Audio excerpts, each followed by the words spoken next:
Hey, good afternoon. It's good to be back here again. I haven't been, feels like I haven't been doing a whole lot, so I haven't really had anything much to share with you.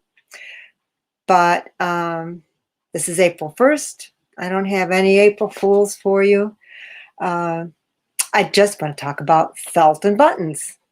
So I've been doing a lot of felting lately, and I'll show you briefly some of the projects I've had. Mary Jane up at Bettenkill Fibers keeping me a little bit busy these days.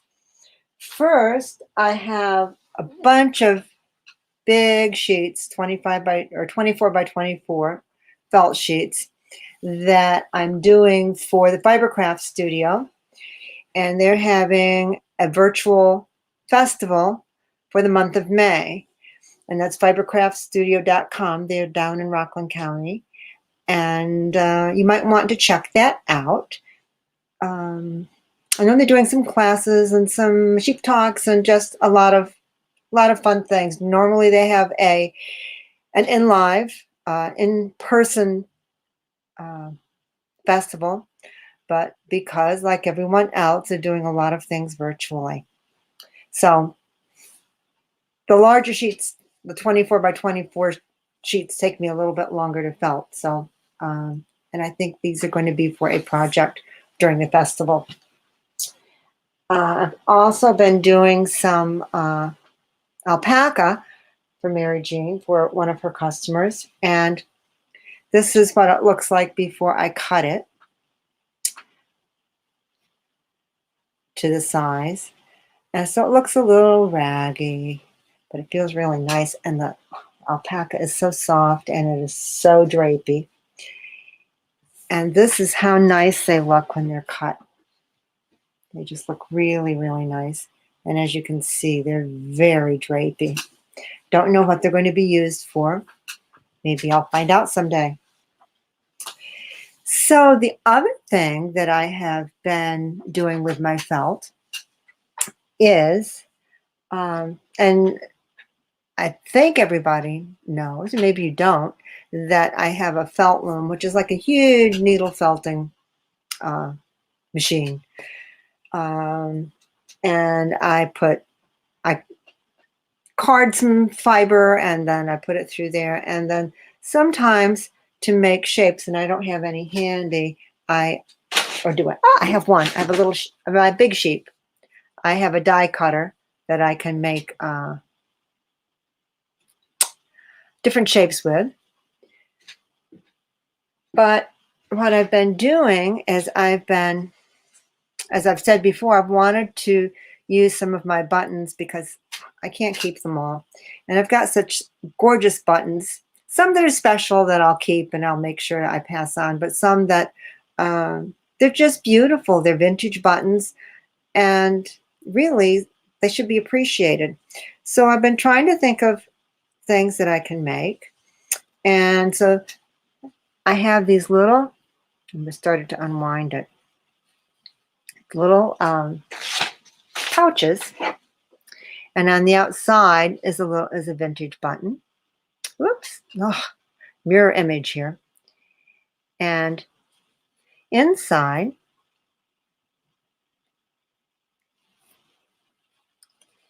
is, okay, vintage is a button. You can see this very well. And my little, say company, but my little branding for this is Bertha's Buttons.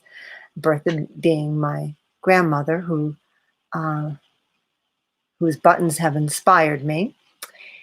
And this, they aren't going to be on the website yet because I am finishing solving a little bit of an issue, and I think I solved it today with my magnets, but it will be, get this out of the way. They will be shawl pins or just, you can see that or not, just a plain pin. Remember when we used to wear pins? Just a plain decoration on your sweater. So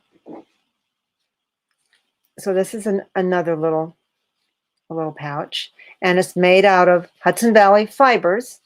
So these are all, this is felt, it's all from the Hudson Valley, with a vintage button. And then inside this one, and I think this one is a celluloid button. And the magnet will be in a little pouch like this, which says magnet. Do not use if you have a pacemaker, and keep out of reach of children, because magnets are really dangerous for children to swallow. And it needs to be in this little pouch, because the earth magnets can be very difficult to pull apart. So I just have a problem with some of the polarity on some of the magnets I'm using, but I think that got solved today. So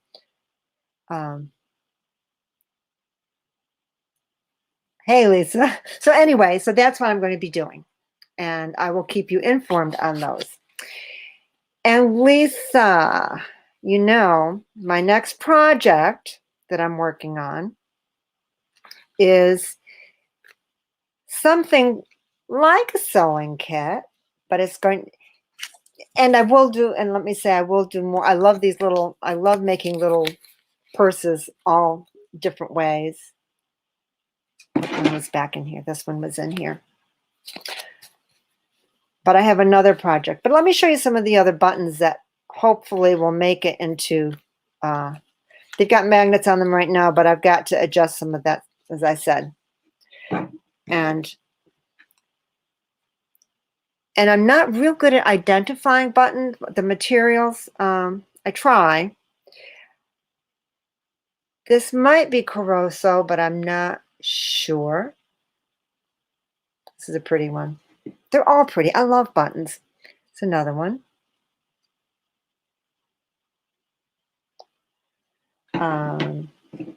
Another big oldie. This one is also celluloid. So some of these I can tell. Sometimes I'm really bad with some of the celluloids, because sometimes it's hard for me to tell them from plastic unless I put water on them and smell them. Then I can. Then I definitely know. Oh, this mirror image driving you crazy is driving me crazy. Again, just a pretty black. You can't see it very well, but a pretty plain black one. This one I do like a lot. This is another celluloid. And I think this one is also another celluloid. And this one is a black glass. And I think it's hard to see there. I can see a little bit. That's kind of an all-over design. I love black glass buttons. So that's what's coming real soon, I'm hoping. And they're all collecting. All the magnets are collecting themselves over there.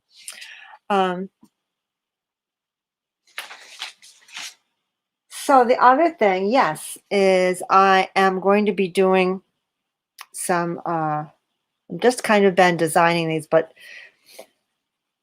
a little case for my favorite knitting tools. And if you know me, hey, Colin, yes, green, you and me, the green ones. I don't like I'm not into a lot of gadgets when I knit, but there are a few things I like. And one is my U-clips, and I don't have everything here, but this is going to be specifically for certain things. I have a new knitting gauge that's going to go in here. And this is kind of a fun gauge, because you put this right over your stockinette stitches.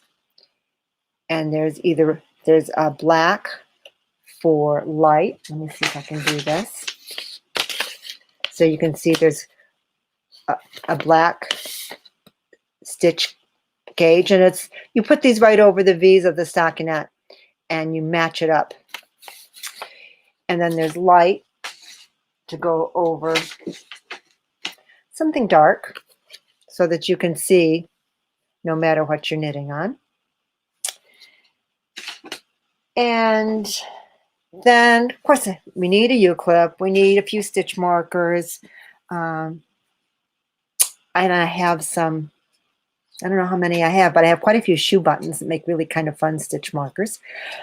A nail file, a glass file, measuring tape, just a few things that I like to have are going to be in here.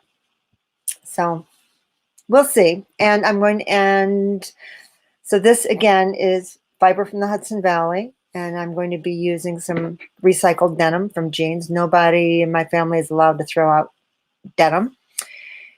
And that is it. That's what I've been up to. Trying to figure out some things to do with my felt, and I've got some other ideas, and I don't know where the time goes. You'd think by not being in the shop as much that my time would go really slowly, but it's going faster, and I'm not quite sure how. I'm never sure how time works. I think somebody plays with it. Also, so you know, nice days.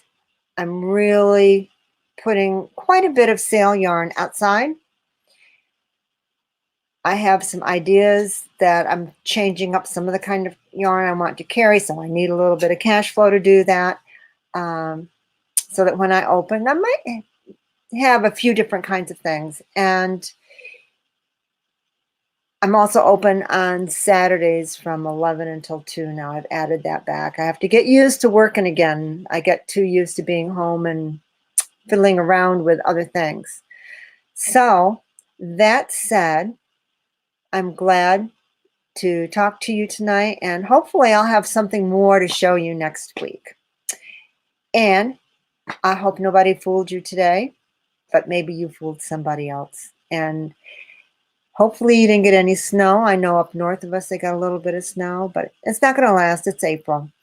And everybody have a happy Passover. Easter's coming up.